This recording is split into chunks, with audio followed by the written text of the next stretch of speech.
আসসালামু আলাইকুম। আজ আমি বাইকে করে রংপুরের বিখ্যাত পালিচরার হাটে যাচ্ছি। ভাবলাম দেখি মাত্র 500 টাকায় কতটুকু সবজি কেনা যায়। আর মাঝপথে তোমাদের একটা মজার ধাঁধা দেব, দেখি কে উত্তর দিতে পারে। উত্তরদাতার জন্য নিশ্চিত পুরস্কার থাকবে। ইন্ট্রো না দিলে তো তোমার মন ভালোই থাকে না। চলো ইন্ট্রো ওখান শুনি নাও। কোনটা রে চ্যাংরা চিংড়ি আর বুড়িয়া বুড়ি রে? কোনটা গেলেন তোরা? আছেন তো নাকি? যদি থাকেন চলো ভিডিও খান শুরু করে দাও। আজকের মতো নয় আর একখান ভিডিও। এর আগের ভিডিওতে পুরস্কার পেয়েছেন মদিনা আক্তার ও বিপ্লবগণ। তার মধ্যে বিপ্লবগণের সাথে আমাদের যোগাযোগ হয়নি, এই কারণে পুরস্কারটি পাঠাতে পারিনি।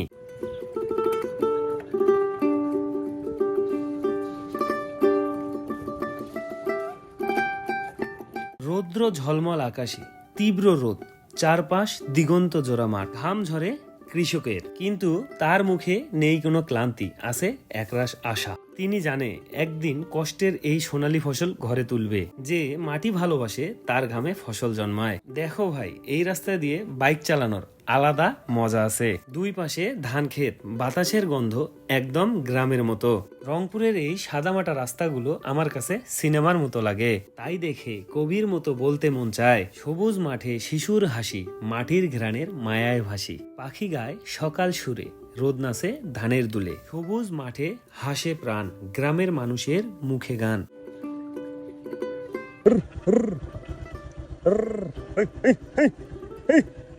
দেখছেন, দেখেন রাস্তার মাঝে দাঁড়ায় আছে। এই যে ভাই, পালিচরা হাটে ঢুকেছি। এখানকার মানুষ একদম ফ্রেশ, হাসি খুশি।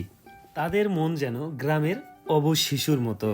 এই হাটটি হলো রংপুরের ঐতিহ্যবাহী পালিচরার হাট। করলা এগুলো কত?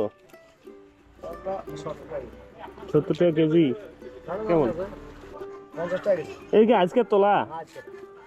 এলাকা আমরা এরকম সেমসি গেছে। আশা বলছে এটা হলো দেশি সিম, 100 টাকা কেজি বাবা। তার কাছে আরো আছে দেশি বেগুন, 50 টাকা প্রতি কেজি। চলুন সবজির হিসেব করতে করতে রংপুরের একটা ধাঁধা বলি। দানা নাই তবু উড়ে যায়, পেটে ভাত না থাকলে কারো কাজ চলে না।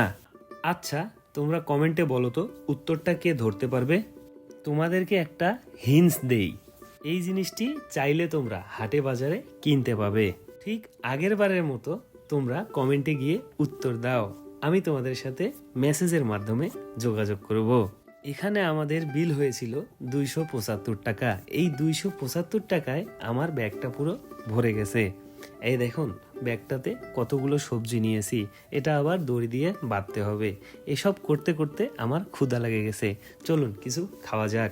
তবে আর একটা কথা, আমার জানা ছিল না হাটটি কখন শুরু হয়। আমি আসার পরে দেখি অধিকাংশ দোকানই বন্ধ হয়ে আছে।